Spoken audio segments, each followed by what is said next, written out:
पहले ही बताया था शायद भाई ने कि मोहम्मद रिजवान जो हैं वो ही कप्तान बनेंगे पाकिस्तान के वाइट बॉल फॉर्मेट के, और आपकी बात जो है वो सही साबित भी हुई है। जिस दिन आप याद करें बाबर आजम ड्रॉप नहीं हुए थे, उन्होंने त्याग पत्र दिया था, उन्होंने रेजिग्नेशन दिया था, उन्होंने ट्वीट किया था कि अलविदा दोस्तों, दुआओं में याद रखना। और पाकिस्तान में ईद मनाई गई थी कि शुक्र है ये मनहूस निकला है यहाँ से, फाइनली जीतेंगे हम। खैर वो तो मजाक की बात है, लेकिन चलो वो ड्रॉप हुआ है तो अच्छा ही हुआ। लेकिन जिस दिन उसने व्हाइट बॉल कैप्टनसी से ट्वीट कर रेजिग्नेशन दिया और पीसीबी ने रेजिग्नेशन तुरंत एक्सेप्ट कर लिया, जैसे कि वो वेट ही कर रहे हो कि रेजिग्नेशन नहीं देगा तो धक्के देकर तुझे निकालेंगे, था कि मोहम्मद रिजवान इनके अगले व्हाइट बॉल कैप्टन होंगे। एंड ये भी बताया था कि शायद शान मसूद की भी छुट्टी हो सकती थी, लेकिन उसको बचा लिया गया। और डेफिनेटली क्योंकि वो इंग्लैंड सीरीज जीत गया, बाबर बाहर हो गया, नसीम बाहर हो गया, शाहीन बाहर हो गया, तो वो बच गया। अदरवाइज ये रिजवान को तीनों फॉर्मेट में भी देख रहे थे कप्तान बनाने के लिए, लेकिन फाइनली व्हाइट बॉल की कैप्टनसी मोहम्मद रिजवान को दे दी गई है ऑफिशियली। अच्छा ये भी बता दूं कि बीच में ना ये अनश्योर भी था।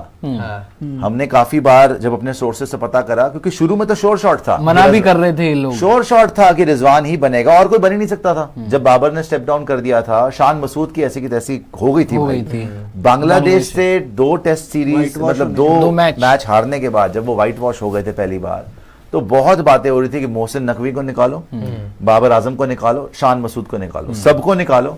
ये अपना लिपस्टिक के कारीगर रिजवान, पक्के ईमान वाले रिजवान को है, रात के 3:30 बजे तक प्रैक्टिस करने वाला आदमी मैंने खुद देखा है। सब चले जाते थे, खुद ही प्रैक्टिस करता रहता था, गेंदे नीचे रख के प्रैक्टिस कर रहा है। मैं बोला बल्ला टूट जाएगा भाई, क्या कर रहा है। उसके बाद कीपिंग कर रहा है, बहुत मेहनत करता है, नो डाउट अबाउट इट। लेकिन उस टाइम पे भी यही था कि इसी को बनाना था इन्होंने कैप्टन, मगर शान मसूद को बचा लिया गया किसी तरीके से, उसको समझा लिया गया। और क्योंकि अब वो जीत गया इंग्लैंड के against with Noman Ali and Sajid कटप्पा एंड कामरान गुलाम, तो अब वही कंटिन्यू करेगा रेड बॉल में। और व्हाइट बॉल में ये ऑफिशियल हो गया कि व्हाइट लिपस्टिक वाले रिजवान जो हैं वो पाकिस्तान का भविष्य बनेंगे। बाबर आजम को दुलत्ती पड़ चुकी है और अब रिजवान ऑफिशियली जिस दिन की के इंतजार में बैठे थे, आप देखिए कैसी सृष्टि होती है। बाबर आया, कुंडली मारी, पाकिस्तान को हरवाया, ढीठ माना नहीं, बाहर हुआ बाबर। शाहीन आया 2023 के ओडीआई वर्ल्ड कप के बाद, बाबर ने खुद छोड़ी कप्तानी, शाहीन बना कप्तान। कितने 2 या 2.5 महीने के लिए, 2.5-3 महीने लगा लो, शाहीन कप्तान बना। उसके बाद उसको भी निकाल दिया कप्तानी से, फिर बाबर फिर से बन गया कुंडली मार के कि नहीं जी मैं ही बनूंगा।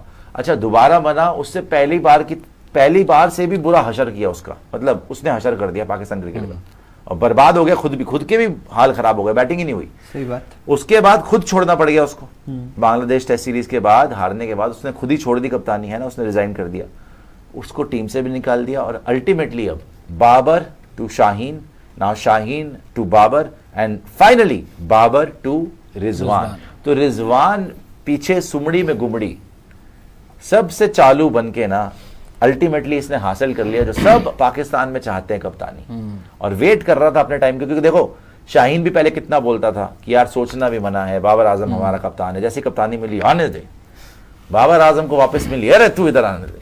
फिर शाहीन भी नाराज, बाबर नाराज, तो दोनों के टकराव के बीच में चुपचाप ईमान का पक्का रिजवान खेलता रहता था, अल्लाह रखा, जिसने रखा हुआ है, आया है, हाँ विधा है, उसको जो विधा है, विधा समझा दे आप क्या है, बहुत लोग जानते नहीं होंगे मेरे और आपके अलावा, तो हमें तो ये वर्ड मैं और नितिन ने हमने लेख लिखे ना, हमने लेख लिखे थे, प्रोफेसर साहब ने विधा के बारे में पूरा समझाया था कि विधा होता क्या है। विधा होती है रीत, जो रीत पाकिस्तान में चलती आई है कप्तानी को लेकर, जो गेम बॉल चलती है, रीति रिवाज है वहाँ, रीति रिवाज है, एक से दूसरा छीने, दूसरे से तीसरा, उसका कत्ल वो कर दे, उसकी प्रॉपर्टी मेरे पास, उसका कत्ल करा मेरे उसके पास, एवरीबॉडी हैप्पी, यही आम चल रहा है। वाह, नहीं खैर मुबारक हो रिजवान, बहुत अच्छा खेला भी है एक्चुअली, कंसिस्टेंट प्लेयर अगर देखा जाए पाकिस्तान की अभी थोड़ी बहुत हिस्ट्री में, तो रिजवान को आप बोल सकते हो कि फिर भी रन आते हैं। ओडीआई वर्ल्ड कप में खेला, ठीक खेला, T20 वर्ल्ड कप पे भी खेलता है, रन तो बनाता है, बाबर की तरह नहीं है कि रन ही नहीं बनाता, कुछ ना कुछ इतना कन्वेंशन, लड़ झगड़ता तो है, रन बना लेता है।